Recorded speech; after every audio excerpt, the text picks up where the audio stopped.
Perkenalkan, nama saya Alisa Orchida Yulianti, bisa dipanggil Adisa, NIM R02170001 dari kelompok 3. Di sini saya akan menjelaskan 4 subbab, yaitu yang pertama masalah kebakaran, kedua adalah penyebab kebakaran, ketiga adalah kategori rumah sakit dan contoh kasus, yang terakhir adalah pentingnya implementasi, pencegahan, dan penanggulangan kebakaran di rumah sakit.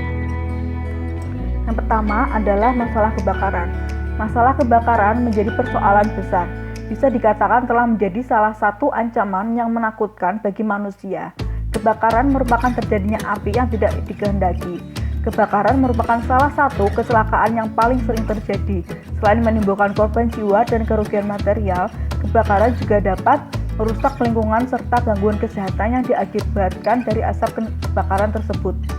Kebakaran merupakan salah satu bentuk kecelakaan atau musibah yang memerlukan perhatian khusus. Terbukti dengan kebakaran tersebut dapat menelan kerugian yang sangat besar. Subbab yang kedua adalah penyebab kebakaran. Di sini menurut Sumakmur 2006 penyebab kebakaran dibagi menjadi 8, yaitu nyala api dan bahan pijar, penyinaran, peledakan gas atau uap, peledakan debu atau noktah-noktah zat cair, percikan api, terbakar sendiri, reaksi kimiawi, dan peristiwa lain.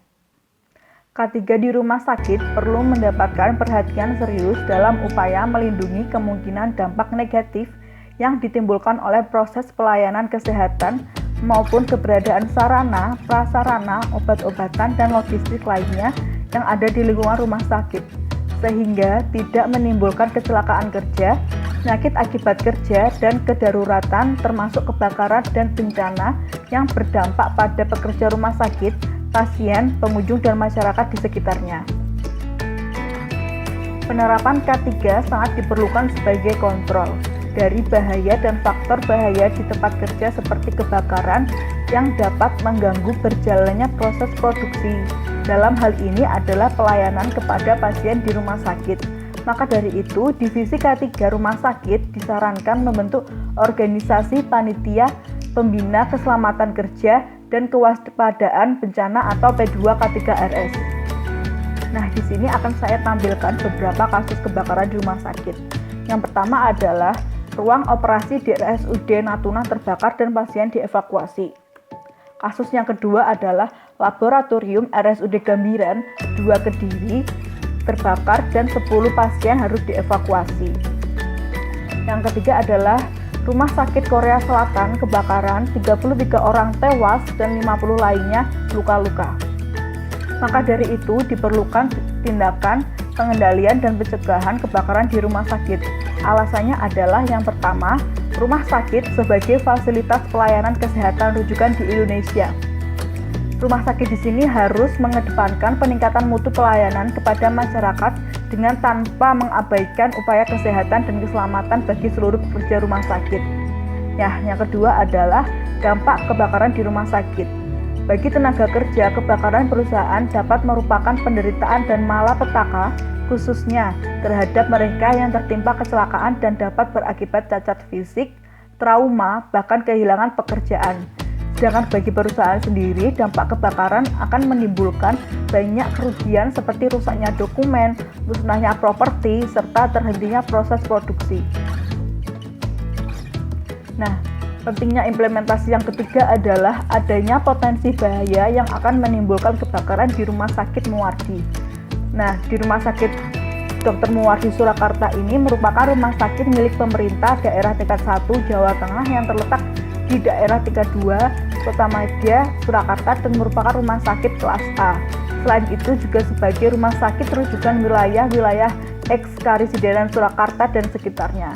Dalam pelayanannya, rumah sakit ini membutuhkan fasilitas penunjang yang melibatkan mesin-mesin dan bahan-bahan yang mempunyai potensi sebagai sumber bahaya. Nama saya Nurin Jaslina, NIM R02170077 akan menjelaskan mengenai Rumah Sakit Dr. Muwardi Surakarta. Rumah Sakit Dr. Muwardi Surakarta adalah rumah sakit milik pemerintah daerah Jawa Tengah yang berada di kota Surakarta. Rumah sakit ini merupakan rumah sakit kelas A dan juga merupakan rumah sakit pendidikan bagi calon dokter dari Fakultas Kedokteran Universitas 11 Maret.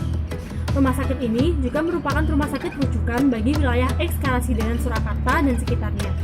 Seperti rumah sakit pada umumnya, Rumah Sakit Dr. Muwardi juga menggunakan mesin-mesin dan bahan-bahan untuk menunjang pelayanannya yang bisa menjadikannya sebagai sumber bahaya. Salah satu bahaya yang ada di Rumah Sakit Dr. Muwardi Surakarta adalah bahaya kebakaran. Oleh karena itu, perlu dilakukan tindakan pencegahan untuk memastikan bahwa kebakaran tidak akan terjadi di Rumah Sakit Dr. Muwardi Surakarta. Terima kasih. Halo, perkenalkan, saya Syafira Ayu Asmardayanti, NIM R02171101. Di sini saya akan membahas mengenai potensi bahaya kebakaran yang ada di RSUD Dr. Muwardi Surakarta. Nah, di sini saya akan menjelaskan mengenai potensi bahaya kebakaran yang ada di RSUD Dr. Muwardi Surakarta. RSUD Dr. Muwardi Surakarta dalam pelaksanaan aktivitas pelayanannya pasti membutuhkan fasilitas penunjang berupa mesin ataupun bahan-bahan yang memiliki sumber potensi bahaya kebakaran. Adapun ruangan-ruangan yang memiliki potensi bahaya kebakaran yaitu yang pertama, ruang perawatan. Dalam pelayanannya kepada pasien digunakan alat-alat yang membutuhkan aliran listrik seperti alat elektromedis. Selain itu juga terdapat gas atau cairan berbahaya yang mudah terbakar ataupun meledak.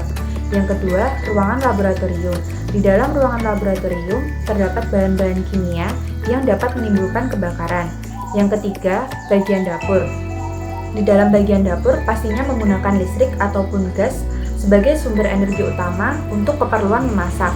Lalu yang keempat, pada bagian laundry, menggunakan mesin-mesin yang pastinya membutuhkan aliran listrik seperti mesin pencucian, mesin pengeringan, dan alat setrika. Lalu yang kelima adalah bagian sterilisasi. Pada proses sterilisasi menggunakan autoclave dengan tekanan tinggi. Jika pada proses mengalami kegagalan isolasi pada alat, maka hal tersebut dapat menimbulkan kebakaran. Perkenalkan, nama saya Naim Fatoni, NIM R02171067.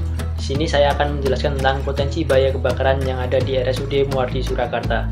Adapun potensi bahaya kebakaran yang ada di RSUD Dr. Muwardi Surakarta selanjutnya yaitu yang keenam, pada ruang operasi. Potensi kebakaran di ruangan ini berasal dari pemakaian zat-zat yang mudah terbakar dan penggunaan alat-alat medis yang penggunaannya menggunakan aliran listrik. Kemudian ruang genset. Genset pada rumah sakit menggunakan minyak solar sebagai bahan bakarnya dan sering terdapat tumpahan bahan bakar pada ruangannya. Dan bahan bakar solar merupakan residu yang mudah terbakar. Lalu, pada ruang boiler. Boiler menggunakan api untuk proses uap.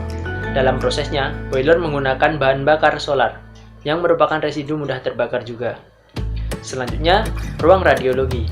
Terdapat gerakan atau gesekan mekanis pada alat ronsen sehingga menimbulkan panas yang dapat mengakibatkan kebakaran. Dan terjadi kegagalan isolasi pada rangkaian listrik dari alat, juga pada kabel tegangan tinggi.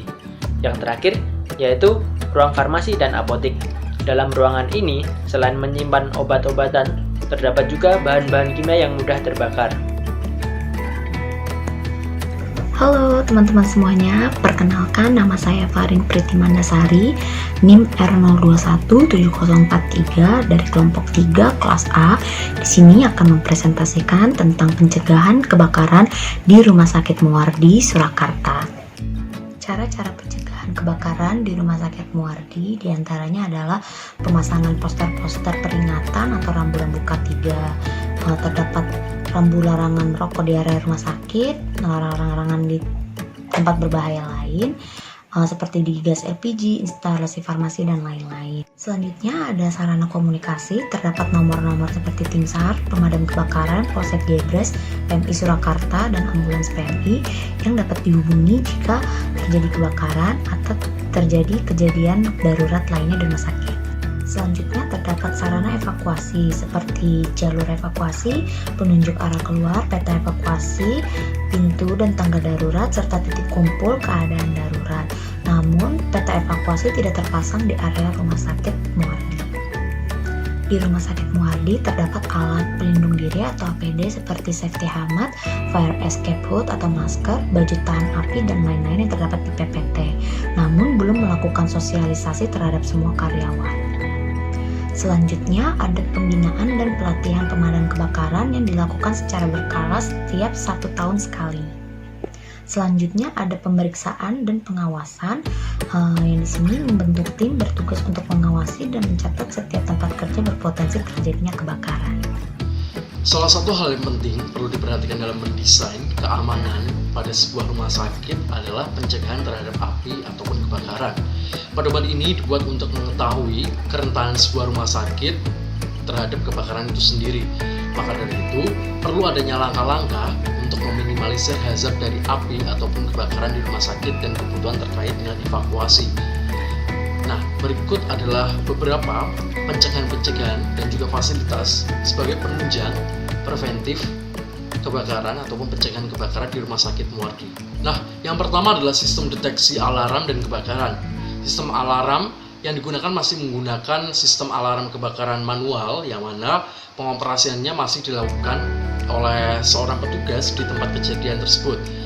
Dan tombol alarm di Rumah Sakit Muwardi ini terletak di beberapa ruangan. Yang pertama ada di gudang umum, terus ada di gudang farmasi, ruang gizi, ruang IPI dan IPS, ruang bangsal anggrek 1, ruang bangsal melati 1, ruang bangsal mawar 1, ruang bangsal cendana 1, depan poliklinik anak dan juga ruang radiologi, dan juga ada di ruang IGD.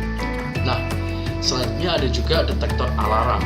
Nah, detektor alarm ini fungsinya sebagai deteksi dini dan memberikan sinyal ketika terjadi hal-hal yang memungkinkan memicu sebuah kebakaran ataupun api. Terdapat dua detektor yang terdapat di Rumah Sakit Muwardi ini. Yang pertama ada smoke detector, yang mana terdiri dari sensor asap dan juga alarm. Dan yang kedua ada heat detector, yang mana heat detector ini bisa mendeteksi panas, sehingga dengan terdeteksinya pemicu kebakaran, upaya penanganan bisa segera dilakukan. Nah, selanjutnya, fasilitas selanjutnya adalah sistem sprinkle otomatis. Sistem sprinkle yang digunakan untuk memadam api secara otomatis akan mengeluarkan debit air ketika terdeteksi adanya api ataupun asap. Sprinkle dipasang pada instalasi gizi dan juga gedung aster. Selanjutnya yang ada hidran dan instalasi air, yang mana untuk pemasangannya memakai standar SNI strip 03 strip 1745 strip 2000 terkait tata cara pemasangan sistem pipa 3, hidran dan instalasi lainnya. Hidran adalah salah satu yang kerap diinstalasi pada sebuah gedung. Fungsi hidran sangatlah efektif dalam proses pemadaman api, terlebih dalam jumlah api yang cukup besar. Pasalnya, sistem ini menggunakan media air bertekanan. Wajar bila fungsi hidran biasa diaplikasikan untuk memproteksi gedung dari kebakaran dengan skala yang cukup besar. Untuk penerapan hidran di Rumah Sakit Muwardi sendiri ada dua jenis. Yang pertama ada hidran gedung yang diperiksa setiap minggunya, dan juga hidran halaman yang diperiksa setiap bulannya. Selanjutnya untuk alat proteksi ada APAR, yaitu alat pemadam api ringan. APAR ini digunakan untuk memadamkan api atau mengendalikan kebakaran yang skalanya cukup kecil. Pada Rumah Sakit Muwardi terdapat 94 APAR jenis DCP atau Dry Chemical Powder, dan juga pemeriksaan APAR ini dilakukan rutin setiap bulannya oleh bagian rumah tangga. Nah, Assalamualaikum warahmatullahi wabarakatuh. Perkenalkan, nama saya Aprian Nitianing Tias, NIM R02177017, ingin memaparkan tentang penanggulangan kebakaran di rumah sakit. Untuk mempermudah penanggulangan kebakaran, ketiga LH telah menggunakan metode penanggulangan dan pemadaman kebakaran yang terdiri dari 3 metode, yaitu penguraian atau pemisahan, pendinginan atau cooling, isolasi atau lokalisasi. Yang pertama yaitu penguraian atau pemisahan adalah suatu sistem pemadaman dengan cara memisahkan atau menjauhkan benda-benda yang dapat mudah terbakar. Kemudian yang kedua yaitu cooling atau pendinginan adalah suatu sistem pemadaman dengan cara menurunkan suhu atau tekanan dengan menggunakan air sebagai bahan pemadam pokok. Kemudian yang ketiga yaitu isolasi atau lokalisasi adalah suatu pemadaman dengan cara mengurangi kadar oksigen pada sekitar area yang kebakaran, yaitu benda-benda yang terbakar. Kemudian, ketiga macam metode ini penggunaannya harus sesuai dengan kelas kebakaran yang terjadi. Kelas A yaitu dapat menggunakan metode ketiga sistem, dapat dilakukan di kebakaran kelas A. Kemudian kelas B dapat menggunakan sistem isolasi, kelas C menggunakan isolasi, kelas D menggunakan isolasi dan pendinginan. Assalamualaikum warahmatullahi wabarakatuh. Perkenalkan, saya Iga Tegar Utama, NIM R02175051. Di sini saya akan menjelaskan terkait tata cara pelaporan kebakaran yang terjadi di rumah sakit. Sebagai contoh adalah Rumah Sakit Dr. Muwardi di Surakarta. Saya mulai. Jika terjadi kebakaran di rumah sakit, bagaimana tata cara pelaporannya? Yang pertama, setiap karyawan yang melihat terjadinya kebakaran harus berteriak berulang kali dan sekuat-kuatnya. Kemudian, berusaha memadamkan api dengan alat pemadam kebakaran terdekat yang tersedia, lalu mempersiapkan proses evakuasi pasien. Yang kedua, karyawan lain yang mendengar teriakan harus segera menghubungi satuan pengaman atau satpam melalui telepon atau HT. Kemudian, satpam tersebut yang akan memimpin proses pemadaman selanjutnya. Yang ketiga, jika terjadi kebakaran besar, satpam akan segera menghubungi dinas pemadam kebakaran setempat untuk membantu proses pemadaman dan mengevakuasi korban yang masih terjebak di dalam lokasi kebakaran. Yang keempat, membuat laporan tertulis oleh pegawai pengawas unit kerja di mana terjadi kebakaran yang diketahui oleh kepala departemen dan disampaikan kepada K3LH dengan tembusan direktur utama dan pihak terkait paling lambat 2x24 jam terhitung dari saat api berhasil dipadamkan.